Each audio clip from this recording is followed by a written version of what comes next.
Hello everyone, my name है Sandeep Khatri and I welcome you to my session on legal update. आज के session में हम बात करेंगे रीसेंट एक सुप्रीम कोर्ट जजमेंट का। हम शुरुआत करेंगे the basic facts of the case से कि दिल्ली हाई कोर्ट में रिट किसने फाइल की और क्यों फाइल की। उसके बाद दिल्ली हाई कोर्ट ने क्या डिसीजन सुनाया और फिर फाइनली जब ये केस अपील में गया तो सुप्रीम कोर्ट ने इस पर क्या कहा। तो आइए शुरू करते हैं। As you can see, the citation of the case, TV today network limited versus ABC and others. यहां पर एबीसी क्यों लिखा गया है, या कुछ जजमेंट्स में आपने शायद XYZ भी देखा होगा एंड सो ऑन।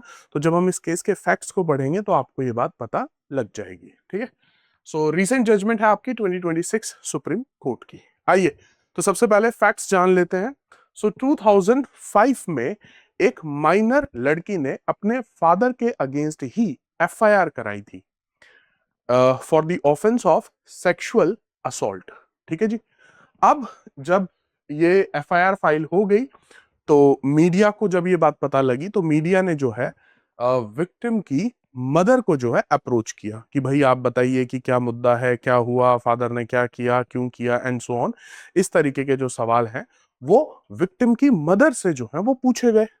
अब विक्टिम की मदर ने जो है वो इंटरव्यू देने से साफ साफ मना कर दिया। यहां पर आप देख सकते हैं कि विक्टिम की मदर को जो नाम दिया गया है दैट इज ABC। ठीक है, तो उनकी आइडेंटिटी को भी जो है वो डिस्क्लोज नहीं किया गया है और जो माइनर लड़की है उनको नाम दिया गया है X। ठीक है, अ, तो उन्होंने साफ साफ मना कर दिया कि हमें आपको मीडिया वालों को कोई इंटरव्यू देना ही नहीं है।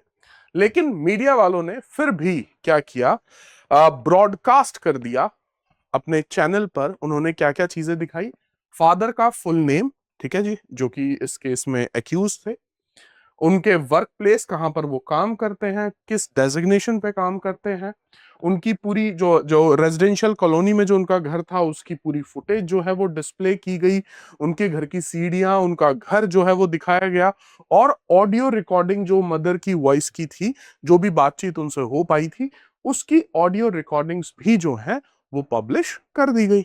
आइए, अब इससे क्या हुआ, जो मदर थी उन्होंने रिट फाइल की under article 226 of the constitution Delhi high court में। और उनका कहना था कि उनके fundamental right that is right to privacy, जो कि आर्टिकल 21 के अंडर आता है, उसका वायलेशन हुआ है।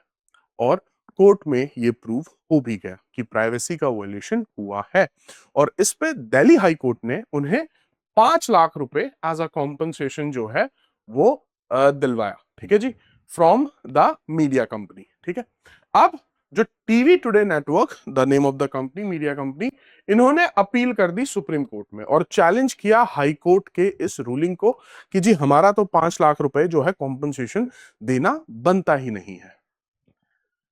आइए, लीगल इश्यूज क्या थे सुप्रीम कोर्ट के सामने इस पर्टिकुलर केस में। सबसे पहला कि क्या रिट पिटीशन जो है वो मीडिया हाउस के अगेंस्ट जो है वो फाइल की जा सकती है जब वो रिपोर्टिंग जैसा जो है वो काम कर रहे हैं।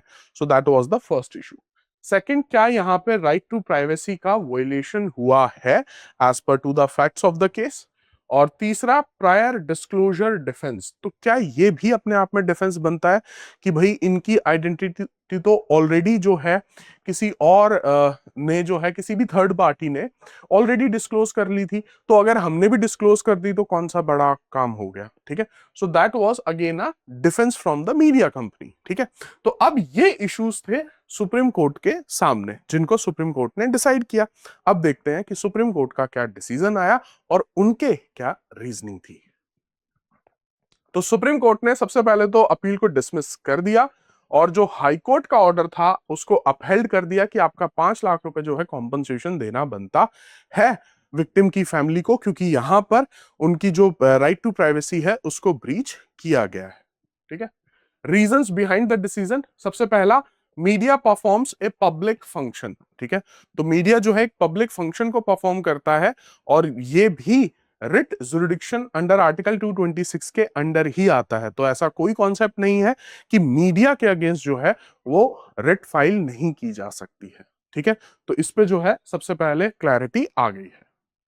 Second one is constitutional protection of privacy, which means जब मीडिया ने विक्टिम की मदर से बात की थी, इंटरव्यू लेने के लिए सवाल पूछे गए थे, तो उन्होंने साफ साफ मना कर दिया था कि उन्हें किसी भी सवाल का जवाब नहीं देना है, उन्हें कोई भी इंटरव्यू नहीं देना है। तो विच मीन्स कि जब उन्होंने मना कर दिया था, तो फिर उसके बावजूद भी उनके घर की वीडियो, उनके स्टेयर्स की वीडियो, उनकी कॉलोनी की वीडियो, और इवन जो उनके साथ भी जो भी ये ना वाली भी जो बातचीत हुई थी, उसकी भी ऑडियो रिकॉर्डिंग क्यों आउट की गई। सो यहाँ पे सुप्रीम कोर्ट ने कहा नो मींस नो, जिसका मतलब है कि अगर ना है तो ना, उसका मतलब ना ही है। और अगर उसके बावजूद भी उन फुटेजेस को आउट किया गया, तो ये it's a clear case of violation of right to privacy. Prior exposure does not waive privacy rights. तो बिल्कुल, अगर किसी और थर्ड पार्टी ने उनकी आइडेंटिटी को डिस्क्लोज कर दिया था, तो इसका यह मतलब नहीं आ जाता कि बाकियों के पास भी राइट आ जाता है कि वो उनकी राइट टू प्राइवेसी को वोलेट करें। Next, deterrence against irresponsible reporting. ठीक है, यहां पर एक और डिफेंस लिया गया था मीडिया की तरफ से कि अगर यहां पे 5 लाख रुपए को अलाउ कर दिया जाएगा, तो एक फ्लड गेट्स ओपन हो जाएंगे, हर कोई इंसान जिसके बारे में रिपोर्टिंग हुई है वो राइट टू प्राइवेसी का वोलेशन लेकर कोर्ट में पहुंच जाएगा। तो इस डिफेंस को भी कोर्ट ने जो है वो एडमिट नहीं किया। कोर्ट ने कहा, addressing the broadcaster's argument that upholding that decision would open floodgates for similar compensation claims, the bench firmly noted that encouraging accountability and deterring irresponsible reporting for high TRP is necessary to protect vulnerable individuals। जिसका मतलब है कि देखिए, अगर आप right to privacy का कोई भी मीडिया हाउस, कोई भी किसी भी तरह का मीडिया अगर उसे वायलेट करता है, तो विक्टिम के पास ऑल द राइट है to take compensation, to take legal action against the media house for the violation of their fundamental right, that is right to privacy. ठीक है जी, so that was the case. अब जब ये case मैंने आपको पढ़ाया, इसके बारे में जब मैंने आपको इंफॉर्मेशन दी, तो मुझे लगता है कि एक सवाल जो कि हर स्टूडेंट के दिमाग में आया होगा, ठीक है, कि भाई कॉम्पनसेशन तो हुआ, but what about the criminal action. आइए, I have drafted a MCQ for you. Why was section 228A of IPC, which penalizes the disclosure of identity of victims of sexual offenses, not applied to prosecute the media network in this case।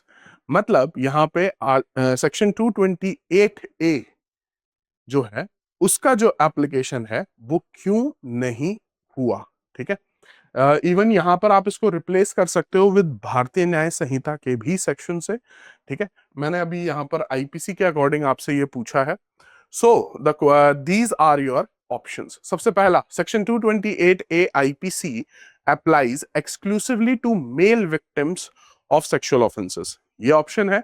Second option, 228A IPC was struck down as unconstitutional। Third option, private companies are immune from all penal provisions under the IPC। और आपका last option है, the original FIR was registered under section 354, that is outraging the modesty of a woman, and section 506 IPC, which were not among the specific offenses listed in section 228A IPC। So now it's your turn to answer in the comments। So that was the legal update for today। जल्दी ही मिलेंगे next session में with another legal update। That's it from my end। See you in my next session। Till then, yes, it's time to say peace।